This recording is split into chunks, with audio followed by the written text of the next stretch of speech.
lot about all this through the eyes of indigenous people, and that's a whole other story in itself.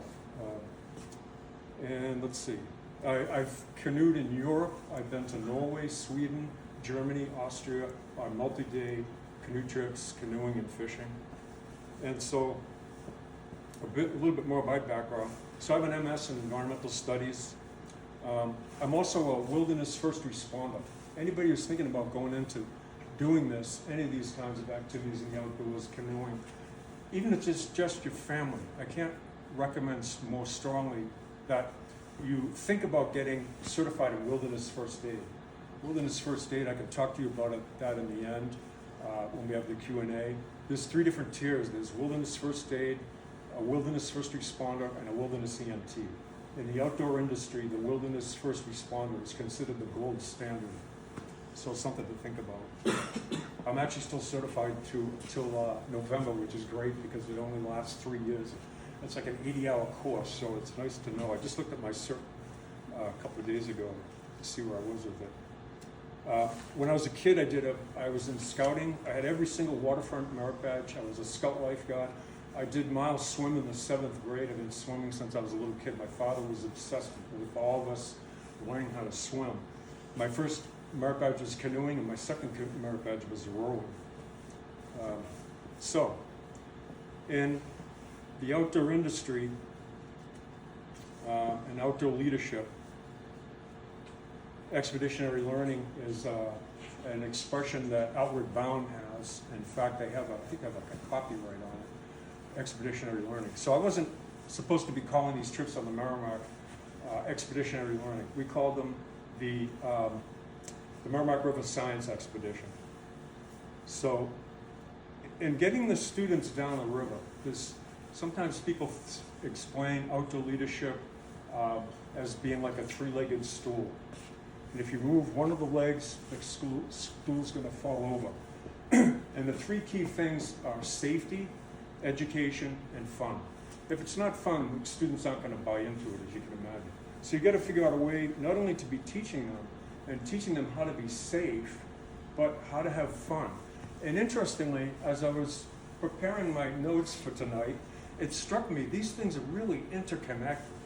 You can be fun and be safe and all these things at the same time. So, without much further ado, let's get started with the slideshow. This is Franklin. And Franklin, New Hampshire, I don't know how much you folks know about the Merrimack, but it starts up here in the White Mountains. In fact, Mount Lafayette is the highest point in the watershed. So all this is the drainage down here through New Hampshire, out through Massachusetts. The reason this square is here is because Franklin is where the Winnipesaukee and the Pemigewasset both meet. And that's officially where the Merrimack River begins. So some people will tell you it's 116 miles from Franklin to where it comes out in Newburyport, which it is. But from the Old Man of the Mountains all the way down is about 180 miles. And yeah, it's just a fascinating river. And supposedly, and John I think could probably answer this better than me, perhaps, but if you can look here, and I have a map over there, you can look at it later on as well. The river comes down and all of a sudden it makes this abrupt turn to the right and empties out into the ocean. And I was told that was from a big plate tectonic eruption way back, thousands of years ago. I don't know the exact time period, but anyways, okay. So, safety, number 1. That's not as difficult to do as it looks. This is what's called in the industry, or in this outdoors, a canoe over canoe rescue. And it's a way if students fall in, obviously you have to have still water, you can't do it in a river. But if students fall out, you can get them back in, you can empty their boat. You don't have to go to shore with the boat. You can get them back in the boat right there. And we teach them all to do this. Everybody had to capsize, including myself, not all at the same time. But everybody practiced it, both sides. There had to be the capsized boat, there had to be the rescue boat. So again, really important. And it can be fun. And the other thing we did to make it fun, as they're learning this, once they had it down, we played what's called canoe tag. You stick a piece of duct tape on both ends of the canoe, and you can grab the tape with a paddle and pull it off. Whoever ends up with the most pieces of duct tape is the winner at the end. But it's really a lot of fun, and they get it, and they have so much fun doing it. And again, it's teaching them to be safe. Okay, next. And I'm just obsessed with canoes. And these are all built by the students, except I think for that one. Back in the days before we had all wood canvas canoes built by the students. Next. So this was our first night out. And again, I just love that green. And I just thought it was the coolest thing. We had green vans and green canoes. Next. This is our put-in on the Pemigewasset. This is down behind the town. Next. And yeah, every chance I had when the canoes were all laid out, I'd take photographs, as you can see. And we started off building the wood canvas canoes, and then we morphed into building cedar strip canoes. The man who built them, a man named George Vanakiotis, just wanted to get a sense of what it was like. He found it was easy to build the cedar strip. They look beautiful. I don't know, I guess I'm just partial to wood canvas. Next. Next. And these were really expensive life jackets. I didn't think the administration would go for it. And when I explained to them, they were called high float. And the fact that they're red, I mean, you can see why I chose them. And they were just fun. I just love taking photos. They're so photogenic, you know. Next. Another part of the nuts and bolts, so to say, you know, teamwork. In the outdoor industry, I took a course with National Outdoor Leadership School up in Alaska, and they're big into expeditionary behavior and self-leadership. Can't get into that this evening, but some other aspects if you're doing this kind of stuff for a living. Next. Good to have in your wheelhouse. This is a configuration setting up tops the students came up with. We thought it looked like kind of like a Japanese pagoda. And it just sheds water amazing. And there's all kinds of little tricks to get it to drain properly. When we first started, we only had one talk because when I was asked to start the program, they asked me, how many students do you want to start?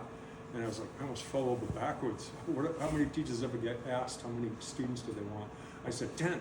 And they said, done, 10. But then it morphed into 20. That's why I have two talks. But anyway, next. And again, keep those 3 points in mind: safety, education, and fun. So this is part of our mission was to do water quality testing. We used reagents, chemicals. We have ways of packing it up, being safe with them. We also did macroinvertebrates. We looked at the biology of the river, because you can get a water quality index from the biology, the macroinvertebrates, and from the chemistry. So we could compare the two. Next. Now, I'm sorry for interrupting. When you Please. say the microvertebrates, what do you? Macroinvertebrates. Yeah, what do you? Thanks for asking. Like the larvae of aquatic insects, Okay. different the organisms that start their life in the water. Good question. Thank you for that. And yeah, journaling was a really key part of this. I could do a whole talk on just the beauty of journal writing on a trip like this.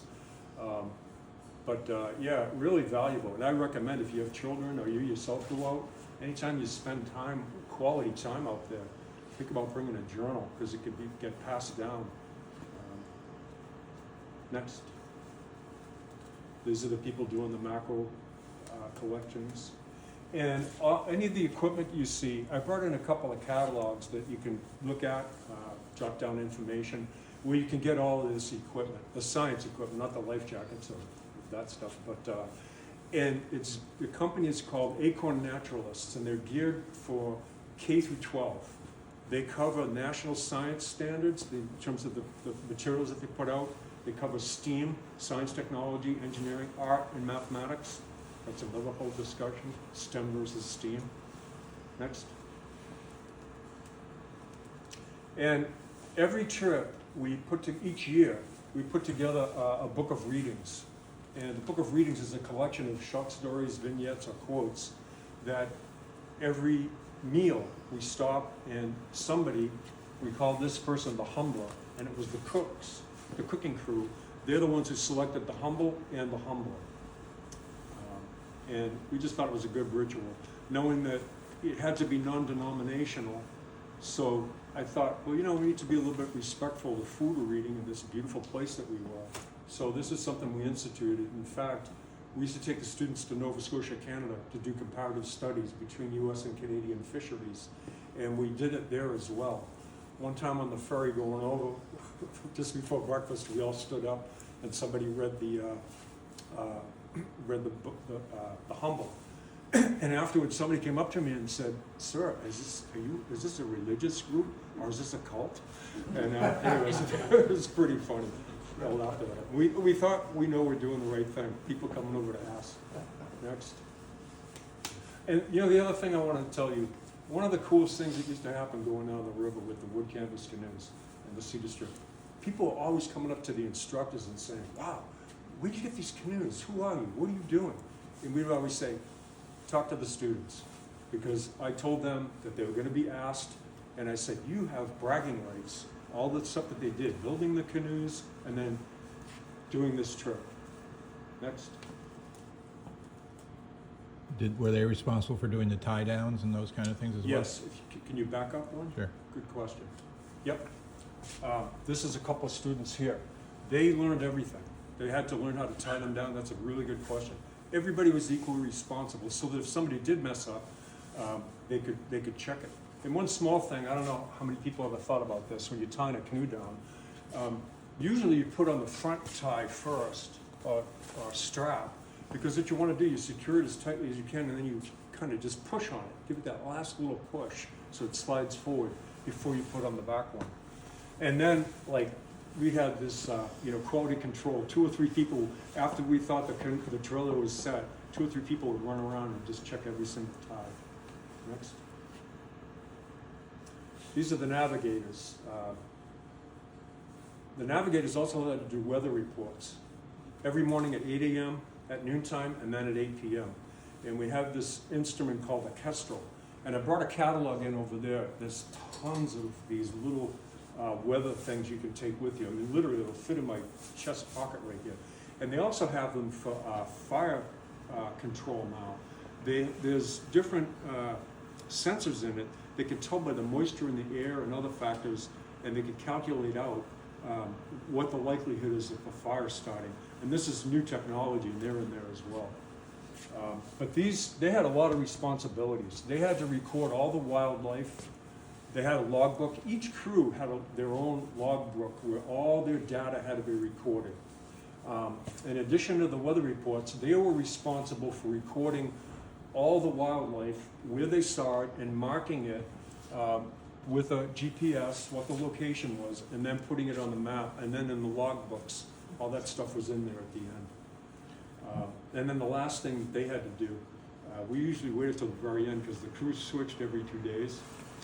When we got to Hales Island, which is in Haverhill, down from the Lawrence Dam, the river is tidal, as far as I know, all the way up to Hales Island, which I think the mouth of the river to the dam, I think, is 22 miles, but I'm not sure what it is from Hales out. But anyways, the river is tidal all the way to Hales. So the problem becomes, we don't want to be paddling against the tide. So we would tell the navigators at the last minute, usually the day before, we'd spring it on them and say, "Hey, by the way, you got to let everybody know that we have to look at the tide chart before we can head out. We want to make sure we get the outgoing tide." And so then we'd say, "Just look at it and then come back to us and tell us what you found out." And a few times they'd come back, different years. It's the Saulnier. The tide is at 4:30 a.m. I said, "Yeah, okay, so what time do we have to get up?" Usually we would have everything ship shape in 2 hours. So what time do we get up? 2:30. All right. And the boats, everything, cooking, cleaning, the tent had to be collapsed, back into the winegans, back into the canoes, and on the rivers. So we made sure we caught the right tide. Next. Now, they're working off of topo maps or GPS Yes, good to question. navigate? They're using a compass. They have a GPS unit here. She's plotting the position on the topographic map, having looked at this. And you can't see it here, but there's some in that catalog. There's a dozen different types of map rulers that you can use to plot either latitude and longitude or UTM, Universal Transverse Mercator. They learned both in this class. And this was all the lead in to GIS. And the next year they learned about GIS, Geographic Information Systems, except now I think they call it, I don't know, they have some other name for it, more modern name. But anyways, yeah, the Kestrel Weather Monitor. Next.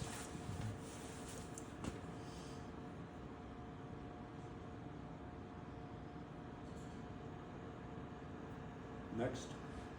So how many of the kids, were they mostly city kids or folks? That's a good question. That's one of the things that got me fired up about doing this trip. I had many students who lived up and down the Merrimack. Few of them had any idea where it began or where it came out. They knew, but they'd never been there. Some had absolutely no idea and really didn't care. But after a while, they got out there and they saw the river and they had time to play in it and they thought, wow, this is really cool. And we swam in the Pemigewasset, and we also swam in the, and we also swam in the upper Merrimack. You couldn't swim in the lower Merrimack, which just was kind of nasty. But regarding safety, each boat had two of these, one on the bow and one on the stern. And they weren't just decorations. We did bunches of dry land drills, and we also got them in the water. Each student had an opportunity to rescue at least 2 people from the water, actually physically bring them in. So these things actually got used a lot. And I personally, after having been an ACA instructor and a water safety instructor, I have 2 of these and they live in my car all the time. I always think maybe I'll be that person if somebody falls in the ice or the water, and I guess it's just been drilled in my head from being a water safety instructor and a wilderness first responder. Next. This was really challenging. They were tired. It was mentally and physically challenging. And, you know, they're looking forward to taking their swim. And typically, some days we'd let them swim before we'd set up camp, if the weather was really oppressive. Most times we'd have them set up camp first, then they could go swim. Next. So this was something we were trying to figure out. What do you do on a sandbar? Or what do you do when there's no tree? You saw the Japanese pagoda, but what do you do when there's no tree? Next. And I thought this was brilliant. This is what they came up with. And usually when there was a problem, they'd say, Mr. Saulnier, what are we going to do? And we would say to them, well, see what you can come up with. Why don't you just see if you can formulate a plan? And then come back and tell us the plan. And typically this is how this stuff kind of worked.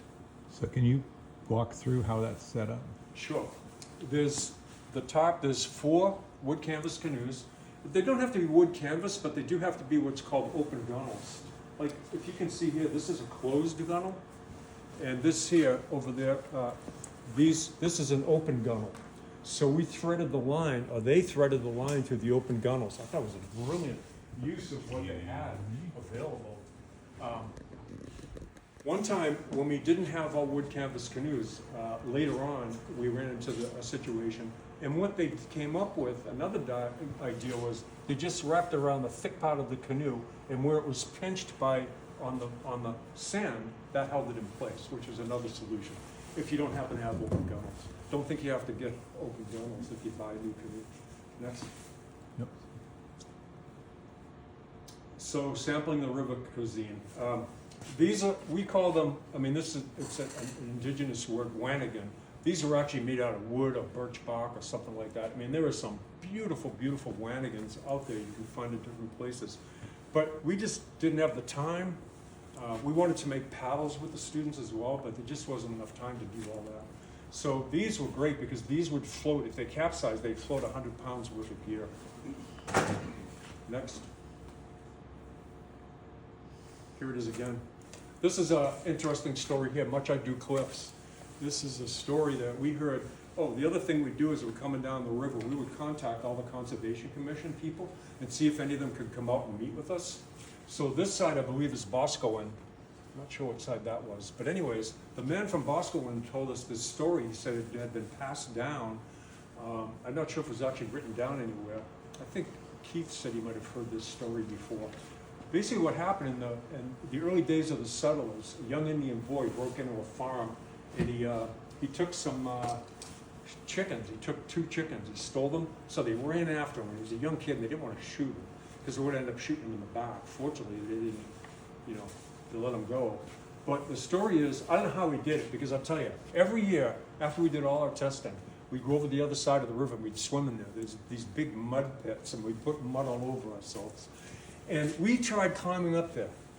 Practically impossible. I don't know what it looked like in 1600 or 1700, but the kid supposedly got up to the top, and he had the 2 chickens, and he turned around and yelled, and in his broken English said, "Much I do, much I do." That's the story I was told, so that's the one I'll pass on to you. But the view up there was spectacular, and the water was really pretty clean. It was a fun place to swim. Next. And again, sorry, I just can't help taking pictures of because the students built them. I was hoping that there might be 1 or 2 students here tonight, but maybe another time. But yeah, pretty remarkable. Next.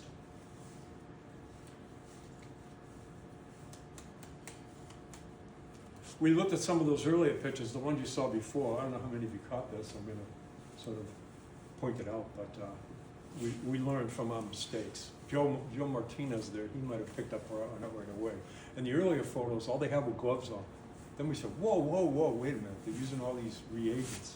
So then we brought these, the gloves, the aprons, plus the goggles they had to wear when they're working with the reagents. There wasn't anything too nasty. Plus we had a material safety data sheet, 3-ring binder, and they had to be fully knowledgeable about what they were about. In fact, each time, when a new crew took over water quality testing, I made sure they read through the MSD sheet for each of the chemicals they were using so they know what they were getting into. Next. We're almost at the end. Last minute checking gear. I'll tell you, one of the trips I went on was just to Paris, and I decided to take a boat ride on the Seine, and I was blown away. I thought, I knew about the Seine. I always thought about rivers. Well, I don't want to go and run a river in a city. I want to go way out in the wilderness somewhere, And so after that trip, I suddenly had this completely different respect for rivers coming through cities, and realized, wow, they're really beautiful. And all the different time periods, the different constructions, the dam, all that stuff that was done previously when, Lawrence was a big mill town in the beginning, and just fascinating. And a lot of these people here that were watching us, a lot of them were there to fish. And they would pull me aside, or one of the other instructors, and they said, "Do you know what you're doing? You bring those kids down that river?" Like they thought it was just incredibly dangerous to be doing that. And I don't know what you know about rapids. They've changed the rating system, but used to be rated 1 through 6, 1 being the easiest, 6 being the most difficult, usually for rafting. Well, there are actually some class 1 rapids on this. In each of the stretches, and the students loved it, but we prepared them completely before what to do if you capsize. What do you need to think about? What pieces of equipment, et cetera, et cetera. We went over all that. And after a while, they were just looking like, usually what happens, whitewater infects your brain, and you're like, where's the next rapid? You're just looking for it. Next. And this, yeah, well, you can read that. I thought that was, when I saw that the first time from the river, I was kind of blown away. I thought, that is a great photograph. That's a great, and the clock. I didn't know anything about this, and I don't know how much you know about this, but John might know more about it than me. But I heard about maybe 8 or 9 years ago, Lawrence, they got like $1.5 million from the federal government to refurbish the clock. And they did a nice job of cleaning it up. I don't know how well it works. But anyway, next.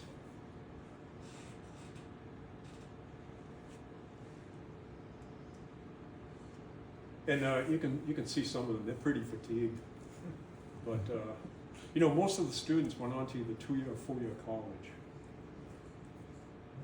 Now, were the testing equipment was always in yellow because of the warnings for the chemicals? Yes, that's a good question. I chose yellow because I knew if they capsized, they'd be really easily visible. If the green ones went over, you might not see them as well. So that's exactly why I chose the yellow ones for the testing equipment. And the other thing we had, actually, I actually had a small library. I don't go anywhere without books. There was like books for like field guides and things like that when they had to check something or look something up, or there was an insect or a tree or a plant. And that's also what the navigators had to do. They had to do shoreline surveys, inventory, all that. Next. I can't remember the name of this conservation area. If you're going down the river, it's river left, and it swings into this absolutely beautiful area with big power boats aren't allowed to go. It was just a really nice reprieve and rest before we tackled going across the main part of the Merrimack, because the boat traffic there can be pretty hellacious. And the other thing I should point out, I think I could probably count on one hand on all the years I did this, the number of students who had ever canoed before. Most of them had never canoed before. So that was another thing hurdle we had to get over. They all had to take swim tests, and if they failed the swim test, they had a chance to take it again. We do it in September. They had a chance to do it again in the spring before we headed out on this. And even if they still couldn't swim, we just had to know who the non-swimmers were, and typically they'd paddle with one of the instructors because we didn't want to keep anybody off the river. And this is again, this is the salt marsh out in the estuary. Next. Every year I would ask them if we could turn around right here, right now, at the end of the trip before we headed over to Cashman Park, and say, if we could turn around and do this all over again and go right back up to Plymouth and start all over again, how many of you would do it? I think I can count on one hand the number of kids who didn't put their hand up over all those years. So that was kind of encouraging. Next. And this is towards the end. So everything had to be cleaned out. You could see we used these throwing bags, so they had to be dried out before we packed everything away. And that brings us to the last slide. Next. And it was always fun. This girl went on to Lesley University to study outdoor leadership, which I thought was pretty cool. Mm-hmm. Mr. Miles is in the audience. His son went to the University of Maine and became a survey engineer. Until his son graduated from there, I didn't even know that you had to have a bachelor's degree and to be a surveyor after the degree in survey engineering, which I was fascinated by. I hope to talk to him about that sometime. I'm interested in all the math. Anyway, that's it. That's my spiel, and I just want to end. Let's see.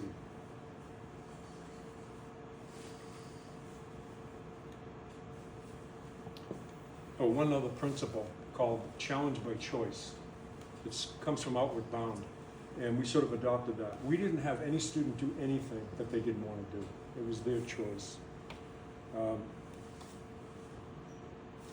So, two things. Do I have 5 minutes or less? How much time do I have? 2 minutes? I haven't even watched the clock. I think everybody's fine. Oh, Just okay. keep going. I'm almost done. So, my last quote. Where is it? I can say it off the top of my head. Ho Chu Ai, an ancient Chinese poet, he said, "It is only the sound of running water, but I never grow tired of listening to it." And the last thing I want to give a shout out to Massachusetts Coastal Zone Management. I hope you have a chance to look through some of these maps they gave me. They were really great. And John Macone gave me a fantastic, that photo you saw in the beginning. That map is over there. I've been a map geek for as long as I can remember. And one last thing I want to share with you. This is from a man I met recently. I was up in Hudson Bay on a polar bear study. That's another story. And I met this man, he's a Yaqui Indian, and he taught on the Shoshone-Bannock Indian Reservation for a bunch of years, and he wrote this book called Children of the Stars. But here is his final thoughts. Student engagement. For the teacher to engage students all the time is not an easy task. I found that to have a science classroom goal helps. For example, I had a goal of increasing the rate of salmon numbers in the wild while flying an experiment on the International Space Station. These are extraordinary examples of classroom activities that engage my students and the community as well. They created a spark of excitement. It is then up to the teacher to make the fire. Not every teacher can have as lofty a goal as flying with NASA, but all can engage the student and community in what they want to achieve.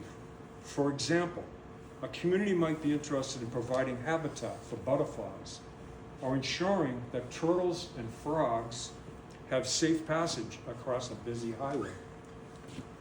Lastly, he says, the fun in learning.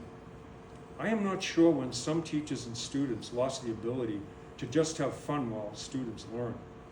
Learning takes discipline, but to not enjoy or have some good fun, learning and teaching makes me wonder, why do it in the first place? If it's just your job to learn or teach, then I feel something gets lost in the process. If teachers find the material boring and not fun to do, then I would bet students feel this as well. Find some way to make what is being taught fun and interesting for students. The result is well worth the effort. That's it. Thank you. In New Hampshire, near Plymouth, I forget the name of it, but anyways, that was the only one. And then we stayed at Harold Parker at the end before we went out to do Lawrence. But we found all this private land. I actually walked up and down the river, the stretches we did with topographic maps, and I'd see a piece of land, and I'd look at the map. I had a GPS with me. I marked it on the map, and then I went to the assessor's offices. I did that about 3 or 4 times. Bob would like that story. So I'm using all these coordinates, and then I walk into the assessor's office. I said, do you know where this is? And they said, well, let's look it up. I told them who I was and what we're doing. And I got the contacts. I called all these people up, and when they heard what we wanted to do, they said, absolutely, sure. They gave us permission. So that's great. Yeah. Good question. Any other questions? I'll be milling around. There's other stories to tell. There's books, there's maps, and yeah. All right. Sorry. Thank I you. guess I'll turn it over to John. All right, thank you, Charlie. John? You're trapped.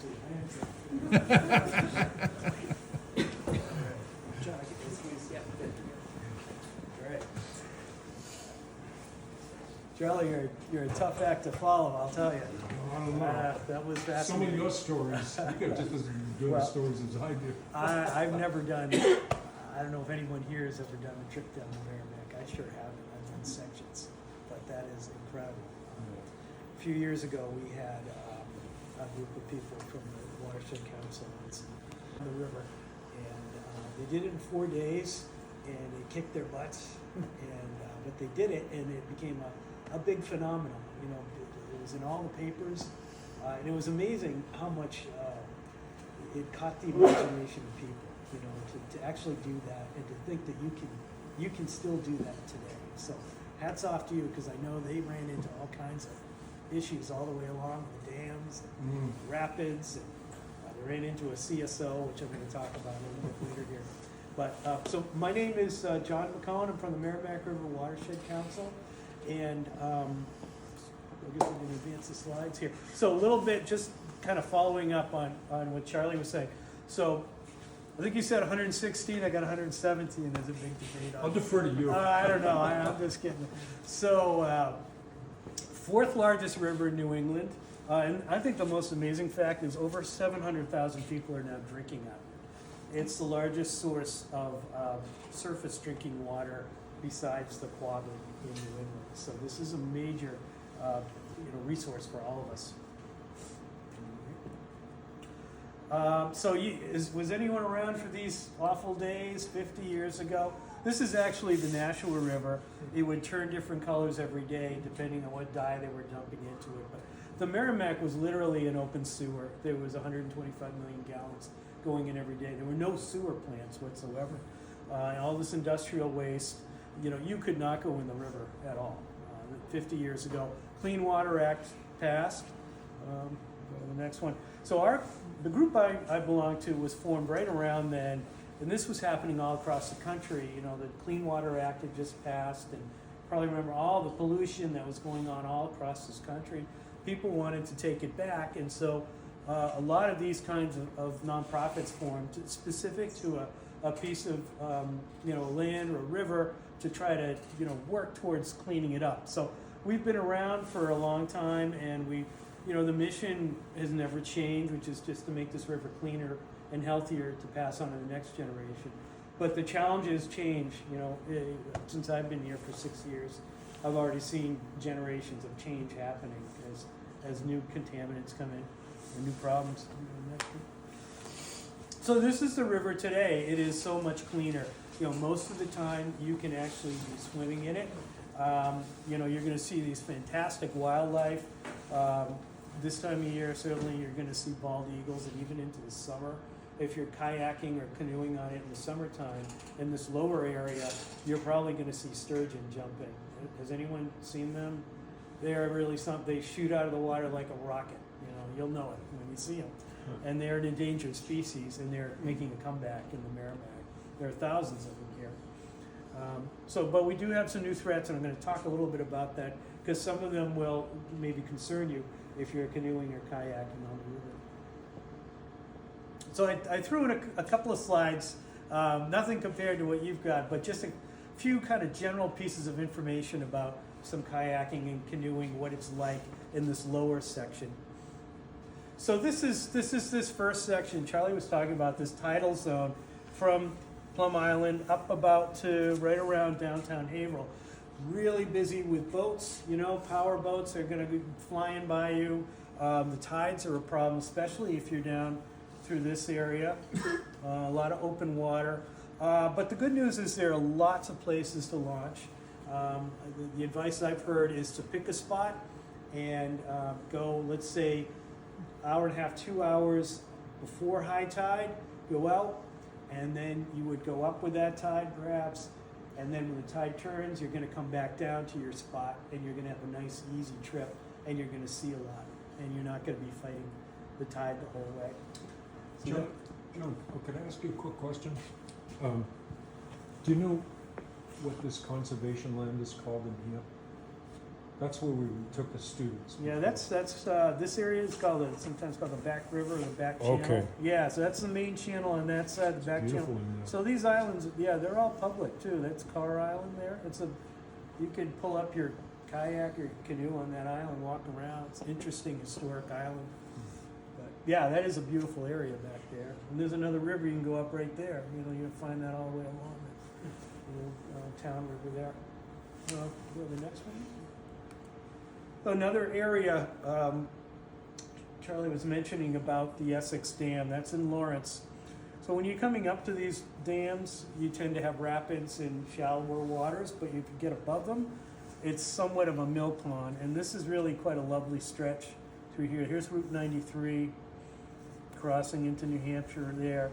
And you can go pretty far down through here. There's a couple of boat ramps. Lawrence has one right about here near the dam. Methuen has one over here. It's lovely, and this is all conservation land along this side, so you can certainly pull off and pull onto it and Yeah, that is quite a nice stretch, that whole section. Really, yeah, really interesting, Beautiful. stretch. We own an island actually right here. You're welcome to go onto it if you're down that way. It's kind of a neat old island called Pine Island. Next one. Thank you. And then another stretch that's pretty interesting is, again, above the dam. This is in Lowell. Dam's right around here, the Pawtucket Dam. And again, you get this kind of a mill pond effect going up into Nashua, way up into here. And waters are not that tough, I think. You've certainly been through them. And Some of it, not all of yeah. So, and a really interesting thing down around here is UMass Lowell has a boathouse. And so you can bring your kayak or your canoe there, and they will take you on a guided tour. And they've got these kind of interesting tracks they take you down. So off the main Merrimack, you can go down into these canals through there, and they'll show you how to go. And there's this one they take you down where you, it feels like you're spelunking. You go through underneath mill buildings. So it's like a tunnel, and you're kayaking through it, or canoeing through it. Pretty special experience. Okay. So a few things I wanted to point out. This is related to some of the environmental work that we do. You can go ahead. So the water quality On most days on the Merrimack, it's really pretty good, you know. It's good enough so if you fall in or you're in contact with the water, you're gonna be fine. But it does change when we have these rainstorms, and you know, you look at what happened last summer, and it was really the worst summer we've had for rain and for these sewage overflows. Has anyone heard of this issue? Combined sewer overflow. So there are 5 cities along the Merrimack. These are old cities where they have old plumbing, basically. It was never meant to even be connected into sewers. And so they're taking all this rainwater that comes during rainstorms into their sewer systems. Sewer plants can't handle it, and they end up having to dump millions and millions of gallons into the river. So if you're on the river, if there's a rainstorm, you do not want to be in contact with river water for about 2 days after one of these storms when the CSO events happen. So these are where the majority of it happens, Manchester and Lowell, especially in those areas. So if you're above Manchester, are you in pretty good shape? You're going to be all right, yeah. Yeah. Yep. Okay. Even down here, you're going to be okay. If you're down in for the most part, there's enough dispersion of water, you know, we've got a lot of tidal effects that are going on here, a lot of currents. You're down right off Newburyport, you're probably going to be okay. So let's just give you an idea what's going on with these sewage discharges. So we started tracking them since 2013 when the records finally became public. So you can see they vary year to year. About 550 million gallons a year is the average. This is this past year. This is 2 billion gallons. So it gives you an idea how bad of a year we just had. And this is because of this intense rainfall. So it's really something you got to pay close attention to if you're thinking about kayaking or canoeing on the Merrimack. So how do you find out? Well, you can go to our Facebook page. So we religiously will post about what's going on. If there are CSOs, we're going to warn you. And so you'll be able to find out there. You can also sign up for alerts from each of these sewer plants. So let's say if you want to be canoeing and kayaking up around Manchester, maybe you want to sign up for theirs and find out what's going on up there. Okay. I don't know if you can comment. I had heard that a group called IMAR in Amesbury was doing an app for you guys to put those notifications on. Did that ever come to fruition? Do you know what I'm talking I about? do, yeah. There was some talk about it.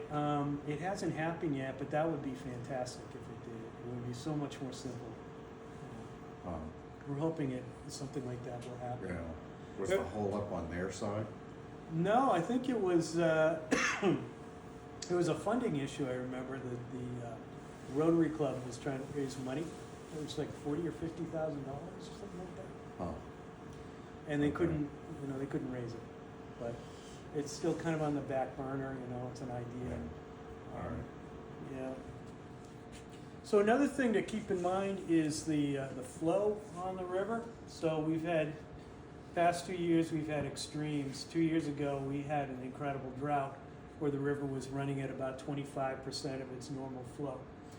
So there are a lot of rocks and a lot of bottom that was exposed that we hadn't seen in many years.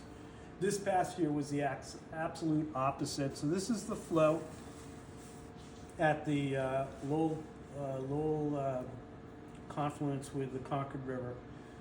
And so this is where it would normally be. And this is where it is, and this is just today. So this is very, very high. These peaks you see, these are 100-year records for flow. So when the river is really flowing, it is scary. It is a beast. You're not going to be able to fight it. So if we go to the next slide. So here's some things you can do. You can check. Here's a couple of websites. This is the USGS gauges. This is the one that's in Lowell, and this is the one that's just south of Manchester. So you can check these. They're very kind of neat to use. You can see what the flow is on that at that moment, actually.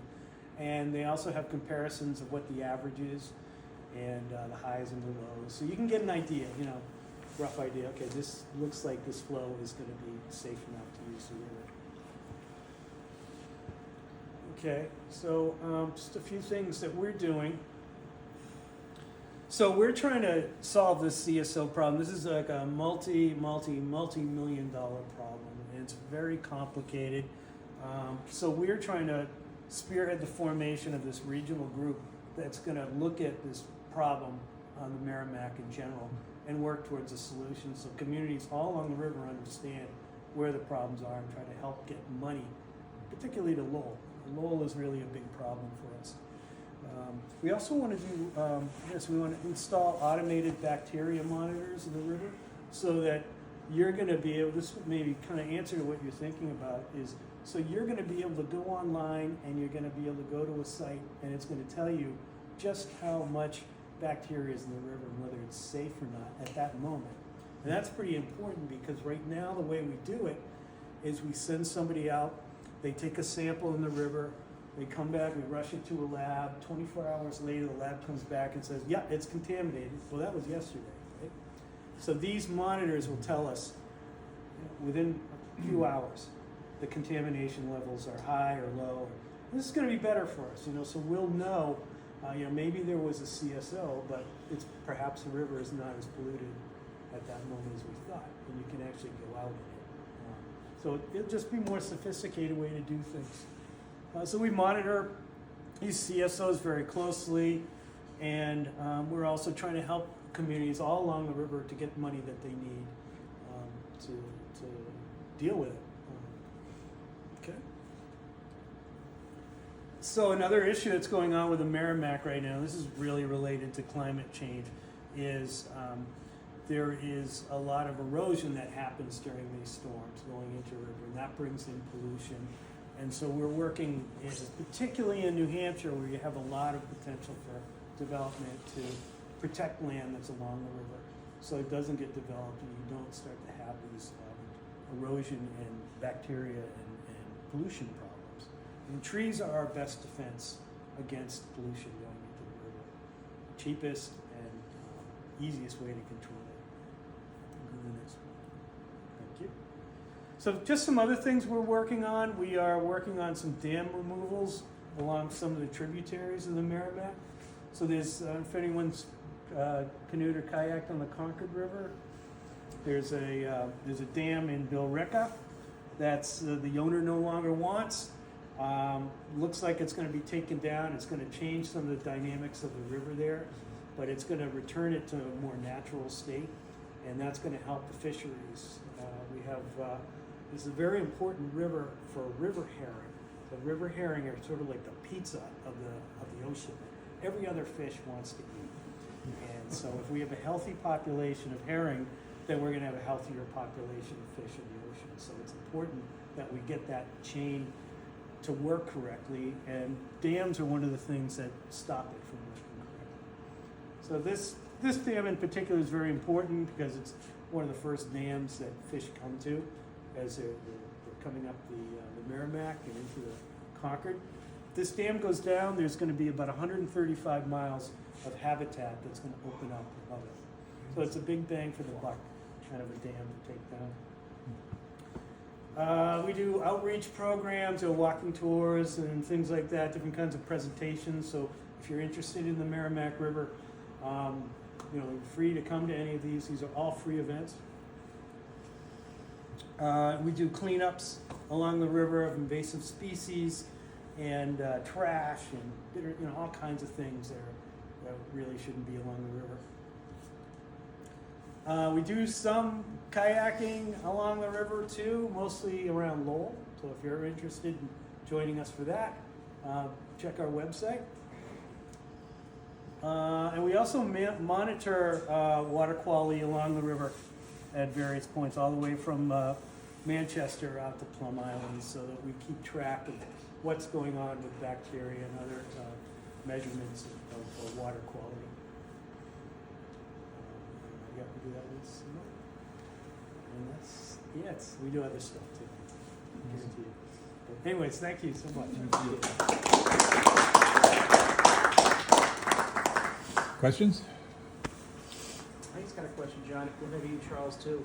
is one of the places I like to paddle into is Indian Marsh, which is I guess upriver from Maudsley on the Merrimack side. Are you familiar with that marsh?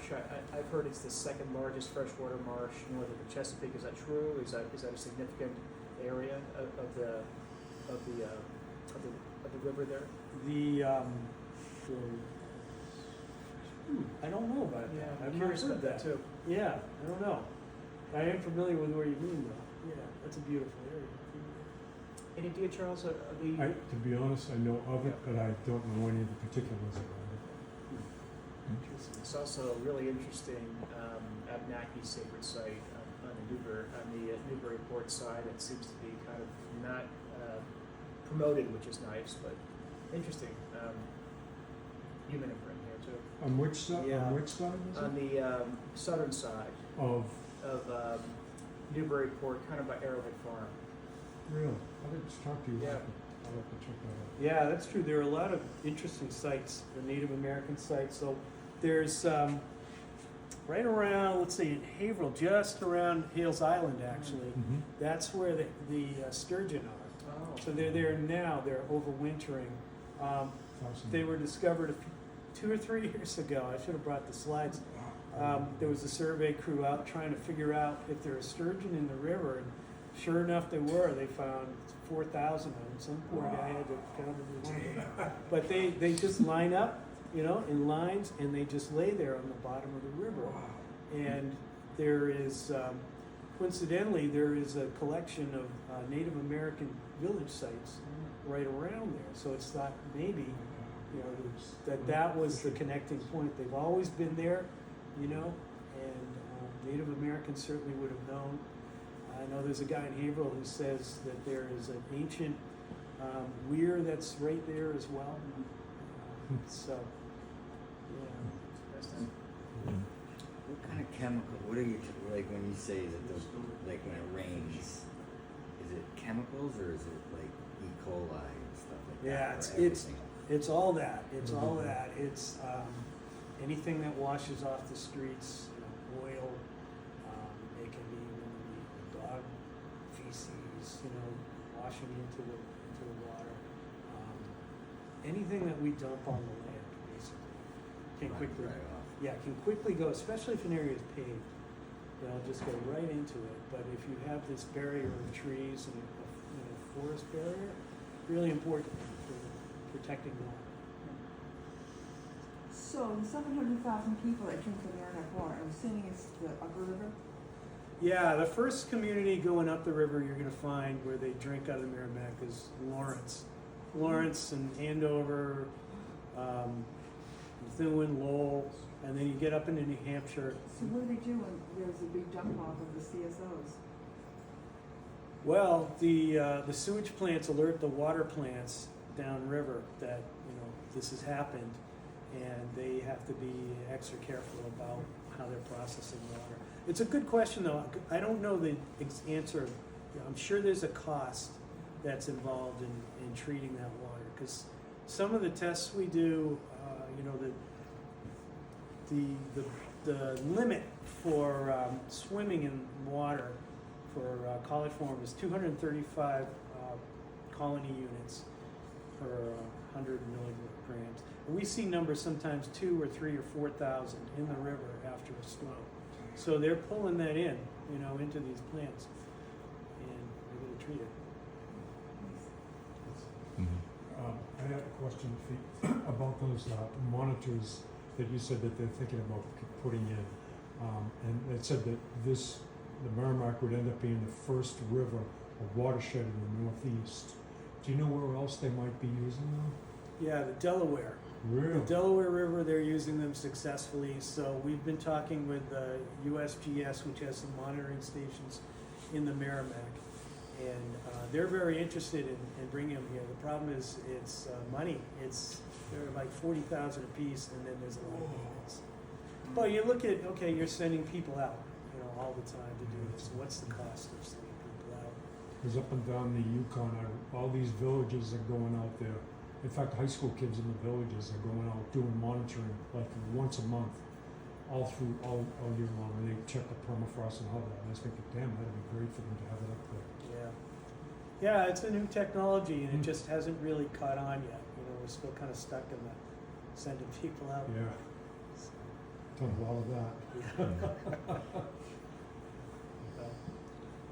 So in terms of dam removals, like the one in Billerica, does most of that funding come from the state or other Yes. sources? State and federal government, so the state of Massachusetts has really ramped it up on dam removal. So they're starting, and especially with climate change now, we're starting to see that, you know, dams don't help us. When we have a big rain event, you know, a lot of water coming in, the river just stops, you know, it backs up. So it's another reason to take them down. I know this is not your river, but do you know if they're thinking about removing any dams in Connecticut? I'm not sure about that. I haven't heard. Your jurisdiction, I might have heard. Yeah, and they are not talking about taking any down on the Merrimack itself either. Oh. So one of the issues with that is they're all hydro dams. So they're all producing electricity, and those dams have generally 50-year permits. And Lawrence is just about to come up for it, so that's going to be interesting to see what happens. But, these are all on smaller rivers. Speaking of, again, about the Merrimack and the dam, the Essex Dam, anybody who's interested, especially if you have young kids, they have the hydro plant, but they also have an observation room down inside the dam. And we used to go down there and hang out with the monitors, and they'd let our students count the eel, the shad, herring, salmon, you name it. It's just a really cool thing. And also they give good tours of the power plant itself. We did that a few times. And then all these different agencies that get together, again, on the Merrimack. And down inside, the monitors were from Mass Wildlife. From the mouth of the river to the dam, that's the jurisdiction of Mass Wildlife. Out along the coast, Coastal Zone Management is constantly monitoring all the fish out there, as well as marine fisheries, all these different agencies, and the students got to meet all these people. But it's just fascinating, all the different players that are up and down the river, Yeah. doing all this really awesome, cool stuff. So if I can add to that's an interesting spot, that dam in Lawrence. It's the first dam these fish come to. And they actually have to get in an elevator. They have to find an elevator. And this year, it was a terrible year because there was so much water coming over the dam that they couldn't find the elevator because they can sense when there's water flowing down. There was so much water flowing over, they couldn't find this. It's a 7-foot long area. They have to find, this is 900 feet of water. So they couldn't find it, and then all the striped bass found that spot, and they just got slaughtered by striped bass. There were hundreds of striped bass there. Big bass. I've never seen such big bass get pulled out of the river. So in a typical year, we might see anywhere from 50,000 to 400,000 herring go through, find this elevator. This year was only 6,000. The striped bass were even in the elevator, so it was a tough year. That's another thing we want to work on with this dam is we got to improve the fish passage. When they were working on the salmon, they had a way to cordon off the salmon, and New Hampshire Fish and Game would come down with their truck, and they would handle them all the way to the National Fish Hatchery, and then it became the jurisdiction of U.S. Fish and Wildlife Service. That was the other thing we did, was raising wild salmon and releasing them before going on the Merrimack. But again, more players trying to restore the health of the river. It's amazing, all these different agencies. With the CSOs, is there any